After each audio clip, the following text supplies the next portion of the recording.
Halo Sobat Tafsir. Perkenalkan, nama saya Muhammad Ibnu Maidanu. Saya merupakan mahasiswa semester 5 jurusan Ilmu Al-Quran dan Tafsir, Fakultas Usuluddin, Universitas Islam Negeri Syarif Hidayatullah Jakarta. Pada kali ini saya mencoba membahas tentang Rasm Utsmani, sejarah titik dan harakat, sejarah standarisasi mushaf Indonesia, dan macam-macam hat, bersumber dari kitab Al-Muyasaru fi Ilmi Rasmil Mushaffi wa Dabtihi. Yang pertama, asal penulisan mushaf dan sumber kajian. Penulisan mushaf memiliki akar yang mendalam dalam tradisi Islam. Para ulama awal merujuk pada mushaf yang ada di tangan mereka untuk menentukan karakteristik penulisan. Meski mushaf Utsmani asli mungkin telah hilang pada abad pertama Hijriah, mushaf-mushaf salinannya tetap menjadi rujukan penting. Naskah mushaf kuno, seperti mushaf Ibnu Al-Bawab, mushaf di Museum Topkapi Istanbul, dan mushaf Masjid Al-Husain Kairo, memberikan wawasan historis berharga tentang perkembangan tanda baca dan gaya penulisan mushaf. Ilmu Rasm Mushaf. Ilmu Rasm berkaitan dengan metode penulisan Al-Quran yang pertama kali dirumuskan pada masa Khalifah Utsman bin Affan. Mushaf Utsmani memiliki ciri khas dalam cara penulisan kata dan tata letaknya yang memikat perhatian ulama. Karya awal tentang rasm menjadi dasar bagi perkembangan keilmuan penulisan mushaf di masa berikutnya. Beberapa ulama terkenal seperti Ibnu Amir, Hamzah, dan Al-Kisai berkontribusi pada sistematika penulisan mushaf. Sistem harakat yang diperkenalkan Al-Halil bin Ahmad Al-Farahidi juga memperkaya tata penulisan mushaf. Perkembangan Rasm Al-Quran. Seiring waktu, penulisan mushaf mengalami penyempurnaan. Pada abad kedua hingga keempat Hijriah, muncul karya-karya yang mengelompokkan aturan penulisan mushaf, baik yang bertahan maupun yang hilang. Contoh karya penting yang tersisa termasuk Kitab Al-Masyahif oleh Ibnu Abi Dawud, Kitab Al-Badi, fi Suhulat Ma'arim fi Mushaf Utsman oleh Muhammad bin Yusuf Al-Juhani, Kitab Al-Muqni, oleh Abu Amr Utsman bin Said Al-Dani. Karya-karya ini tidak hanya mengulas rasm Utsmani, tetapi juga mengklasifikasikan mushaf berdasarkan tradisi penulisan regional. Karya berbentuk nazham. Bentuk nazham atau puisi sering digunakan oleh ulama untuk memudahkan pengajaran dan hafalan ilmu rasm mushaf. Karya-karya penting seperti Al-Munsif fi Hijah, Al-Masyahif, dan Maurid Al-Zaman fi Rasm Al-Quran, menjadi bagian tak terpisahkan dari tradisi ilmiah dalam penulisan Al-Quran. Pentingnya studi rasm mushaf. Studi mendalam terhadap mushaf kuno memungkinkan para sarjana memahami dinamika penulisan dan pelestarian Al-Quran. Mushaf-mushaf ini menjadi saksi atas upaya para ulama dalam menjaga keaslian dan keindahan Al-Quran. Kaidah dan contoh Rasm Utsmani. Dalam tradisi Islam, mushaf Al-Quran ditulis dengan metode penulisan khusus yang dikenal sebagai Rasm Utsmani, sesuai dengan salinan yang disahkan pada masa Khalifah Utsman bin Affan. Penulisan ini melibatkan aturan unik yang dirancang untuk menjaga keaslian bacaan Al-Quran, sekaligus memberikan fleksibilitas dalam variasi qiraat, bacaan Al-Quran. 5 elemen utama yang dijelaskan dalam file ini menggambarkan kompleksitas sistem penulisan tersebut. 1. Hasf, penghapusan huruf.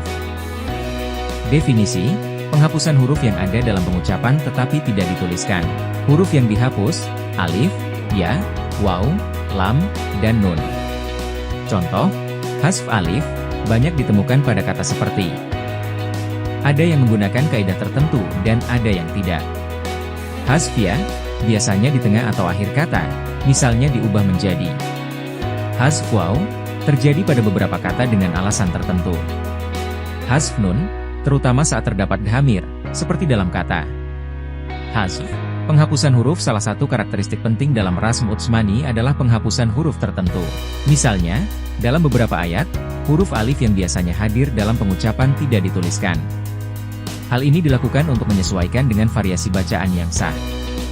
Sebagai contoh, pada kata dalam surah Al-Fatihah, huruf alif dihilangkan untuk memungkinkan bacaan Malik, Raja, dan Ma'alik, pemilik. 2. Ziyadah, penambahan huruf. Definisi, penambahan huruf yang tidak diperlukan dalam pengucapan tetapi dituliskan dalam teks mushaf. Huruf yang ditambahkan, alif, waw, dan ya. Contoh, penambahan alif, sering ditemukan pada kata seperti dan. Penambahan waw, ditambahkan pada kata tertentu, seperti penambahan ya, misalnya, pada kata menjadi. Ziyadah, penambahan huruf. Sebaliknya, beberapa huruf sengaja ditambahkan ke dalam teks, meskipun tidak diperlukan dalam pengucapan. Misalnya, Huruf waw ditambahkan pada kata untuk memperjelas makna jamak muzakkar. Penambahan ini juga membantu melestarikan cara tertentu dalam membaca Al-Quran sesuai dengan qiraat yang diterima. 3. Badal, penggantian huruf. Definisi, perubahan dalam mushaf berupa penggantian satu huruf dengan huruf lain. Contoh, alif menjadi waw, seperti pada kata, sholat, yang ditulis dengan waw. Alif menjadi ya, pada beberapa kasus, seperti kata, asli alif, ditulis dengan ya. Badal, penggantian huruf dalam kasus tertentu, huruf-huruf diganti untuk mencerminkan variasi bacaan yang lebih luas. Contohnya, kata yang berarti sholat, ditulis dengan waw meskipun biasanya diucapkan dengan alif. Praktik ini memberikan wawasan tentang bagaimana teks Al-Quran memelihara keaslian makna dan pengucapan. 4. Penulisan hamzah. Hamzah awal, ditulis sebagai alif, kecuali jika ada huruf makna yang masuk sebelum hamzah. Hamzah tengah, jika sebelumnya berharakat, ditulis sesuai harakat sebelumnya, fathah alif, dhammah waw, kasrah ya. Jika sebelumnya sukun, penulisan mengikuti konteks huruf sebelumnya. Hamzah akhir, ditulis sesuai dengan huruf sebelumnya. Penulisan hamzah dalam mushaf sangat bervariasi tergantung pada posisinya dalam kata, awal, tengah, atau akhir. Misalnya, jika hamzah berada di tengah kata dan huruf sebelumnya berharakat fathah, maka hamzah ditulis sebagai alif, seperti dalam kata. 5. Fasl dan wasl, pemutusan dan penyambungan. Definisi, aturan tentang pemisahan atau penyambungan kata dalam penulisan mushaf. Contoh, kata dan sering ditulis menyatu menjadi, kecuali di beberapa tempat. Kata dan juga bisa dipisah, seperti dalam surah Ar-Ra'd 40. Penulisan dengan idgham, penggabungan huruf, seperti pada menjadi. Fasl dan wasl, pemutusan dan penyambungan penulisan beberapa kata dalam mushaf terkadang diputus atau disambung, tergantung pada konteks dan aturan tertentu. Contohnya, kata dan biasanya digabung menjadi, tetapi ada pengecualian di beberapa ayat. Aturan-aturan ini tidak hanya bersifat teknis tetapi juga memiliki makna spiritual dan historis, menunjukkan bagaimana mushaf Al-Quran dirancang untuk menjaga orisinalitasnya di tengah berbagai dialek Arab. Dengan memahami Rasm Utsmani, umat Islam dapat lebih menghargai keragaman bacaan Al-Quran sekaligus menjaga hubungan yang erat dengan teks suci tersebut sebagaimana yang diwariskan oleh generasi pertama Islam. Sejarah standarisasi mushaf di Indonesia. 1. Latar belakang pentingnya standarisasi. Pada awal kedatangan Islam di Nusantara, penyalinan Al-Quran dilakukan secara manual oleh para ulama dan santri di pesantren. Mushaf-mushaf ini seringkali memiliki variasi dalam penulisan, termasuk dalam tanda baca, tulisan, dan marin, karena keterbatasan teknologi dan perbedaan pemahaman terhadap qiraat. Seiring berkembangnya teknologi cetak di abad ke-19 dan 20, kebutuhan akan mushaf yang seragam semakin dirasakan, terutama karena potensi perbedaan dapat memicu kesalahan dalam membaca dan memahami Al-Quran. 2. Periode awal, pra-kemerdekaan. Pada masa kolonial, mushaf Al-Quran dicetak di beberapa negara seperti Turki dan India, kemudian diimpor ke Indonesia. Namun, mushaf-mushaf tersebut seringkali tidak sepenuhnya sesuai dengan kebiasaan masyarakat Indonesia, baik dalam hal rasm, penulisan teks, maupun format halaman. Hal ini menjadi perhatian para ulama Nusantara. 3. Upaya standarisasi pasca kemerdekaan. Setelah Indonesia merdeka, perhatian terhadap standarisasi mushaf meningkat. Pada tahun 1945, Kementerian Agama Republik Indonesia dibentuk, dan salah satu tugasnya adalah memastikan keseragaman mushaf Al-Quran. Namun, upaya standarisasi baru diintensifkan pada tahun 1980-an. 4. Pendirian Lembaga Pentasyihan Mushaf Al-Quran. Pada tahun 1984, pemerintah Indonesia melalui Kementerian Agama mendirikan Lajnah Pentasyihan Mushaf Al-Quran, LPNQ. Lembaga ini bertugas meneliti, menilai, dan menetapkan mushaf-mushaf yang akan dicetak di Indonesia. Standarisasi dilakukan dengan merujuk kepada mushaf Madinah yang diterbitkan oleh Kompleks Percetakan Al-Quran Raja Fahd, Arab Saudi, sambil tetap mempertimbangkan karakteristik lokal, seperti penggunaan terjemahan bahasa Indonesia dan pembagian halaman yang sesuai. 5. Mushaf Standar Indonesia. Pada tahun 1989, Mushaf Standar Indonesia pertama kali diterbitkan oleh Kementerian Agama. Mushaf ini menetapkan Rasm Utsmani sebagai standar penulisan. Sistem wakaf, berhenti, dan iktida memulai kembali yang sesuai dengan tradisi keilmuan Al-Quran. Format 15 baris per halaman untuk memudahkan pembacaan. 6. Perkembangan modern. Pada era digital, LPNQ juga mengawasi penerbitan mushaf elektronik dan aplikasi Al-Quran. Dengan kemajuan teknologi, standarisasi meluas ke bentuk digital agar tetap sesuai dengan kaidah yang ditetapkan. Mengapa mushaf di Indonesia harus distandarisasi? 1. Menghindari kesalahan penulisan. Perbedaan dalam rasm dan tanda baca dapat menimbulkan kesalahan fatal dalam pembacaan dan pemahaman Al-Quran. Standarisasi memastikan konsistensi dan akurasi dalam teks. 2. Menjaga kesucian Al-Quran. Sebagai kitab suci, Al-Quran harus diperlakukan dengan hormat. Standarisasi memastikan tidak ada elemen non-syari yang masuk, seperti ornamen yang tidak sesuai atau terjemahan yang menyimpang. 3. Memfasilitasi pembelajaran. Mushaf standar memudahkan pengajaran Al-Quran di sekolah dan pesantren. Guru dan murid dapat menggunakan referensi yang sama, sehingga proses belajar lebih efektif. 4. 4. Meningkatkan kesatuan umat. Keseragaman mushaf membantu mencegah perpecahan umat yang mungkin timbul dari perbedaan kecil dalam teks. Mushaf standar menjadi simbol persatuan umat Islam di Indonesia.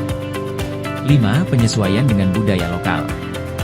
Mushaf standar Indonesia dirancang agar sesuai dengan karakteristik budaya dan bahasa masyarakat. Hal ini mencakup penyesuaian pada penerjemahan dan tafsir. 6. Mengontrol produk digital. Di era modern, banyak aplikasi Al-Quran yang tidak diverifikasi.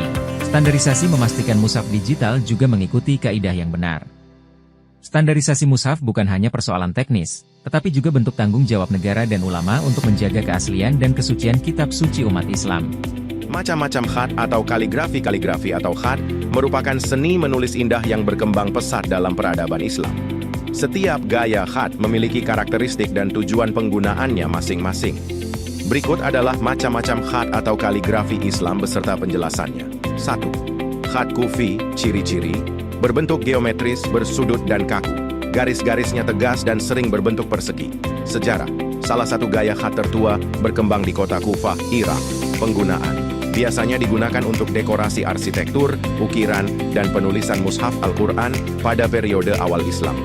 Varian, kufi geometris, kufi mushaf, kufi mausyuli, sambungan antar huruf. 2. Khat naskhi, ciri-ciri, sederhana, mudah dibaca, dan berbentuk bulat serta halus. Garis-garisnya rapi dan proporsional. Sejarah, dikembangkan oleh Ibnu Muqlah pada abad ke-10. Penggunaan, cocok untuk penulisan teks Al-Quran, buku, dan dokumen sehari-hari. Keunggulan, paling banyak digunakan dalam cetakan Al-Quran modern karena keterbacaannya. 3. Khat suluts, ciri-ciri, karakter huruf besar dan melengkung dengan ornamen tambahan. Terlihat elegan, artistik, dan memerlukan keahlian tinggi. Sejarah, dikembangkan pada era dinasti Abbasiyah. Penggunaan, biasanya digunakan untuk dekorasi masjid, sampul buku, dan papan nama. Keunikan, hurufnya saling bersambung dan sering dijadikan dasar seni kaligrafi Islam yang kompleks. 4. Khat diwani, ciri-ciri, berbentuk lentur, dinamis, dan dekoratif. Sering terdapat garis melengkung tanpa titik sebagai ornamen. Sejarah, ditemukan pada masa dinasti Utsmaniyah oleh Hashim Muhammad al-Baghdadi. Penggunaan, digunakan untuk surat resmi kerajaan atau dekorasi dokumen penting. Keunikan, memiliki kesan mewah dan eksklusif. Kelima, khat riqah, ciri-ciri, sederhana, minimalis dan cepat ditulis. Tidak memiliki banyak ornamen tambahan. Sejarah, populer di kalangan penulis sehari-hari, terutama di Timur Tengah. Penggunaan, digunakan untuk tulisan tangan informal seperti surat atau catatan. Keunggulan, mudah dipelajari untuk pemula kaligrafi. 6. Khat farisi, ta'liq, ciri-ciri, hurufnya miring ke kanan dengan bentuk ramping dan lentur. Tidak terlalu banyak menggunakan titik atau garis tambahan. Sejarah, dikembangkan di Persia, Iran, pada abad ke-13. Penggunaan, banyak digunakan dalam puisi Persia dan karya sastra. Keunikan, menonjolkan kesederhanaan dan keindahan. 7. Khat maghribi, ciri-ciri, hurufnya cenderung melengkung dan bergelombang. Berbeda dari khat Timur Tengah, dengan gaya khas Afrika Utara. Sejarah, berkembang di wilayah Maghrib, Maroko, Aljazair, Tunisia. Penggunaan, digunakan untuk mushaf Al-Quran di Afrika Utara. Keunikan, khas dengan gaya lokal dan pengaruh budaya Afrika. 8. Khat ijazah, raihani, ciri-ciri, gabungan antara khat suluts dan naskhi. Elegan dan proporsional dengan sentuhan seni yang seimbang. Penggunaan, biasanya digunakan untuk ijazah sanad, sertifikat keilmuan, atau dokumen penting. Keunikan, kombinasi keindahan dan keterbacaan. Pentingnya khat dalam Islam. Seni khat tidak hanya berfungsi sebagai hiasan, tetapi juga sebagai bentuk penghormatan terhadap Al-Quran dan sarana penyebaran ilmu dalam peradaban Islam. Keberagaman gaya khat mencerminkan kekayaan budaya Islam yang tersebar dari Timur Tengah hingga Asia, Afrika, dan Eropa.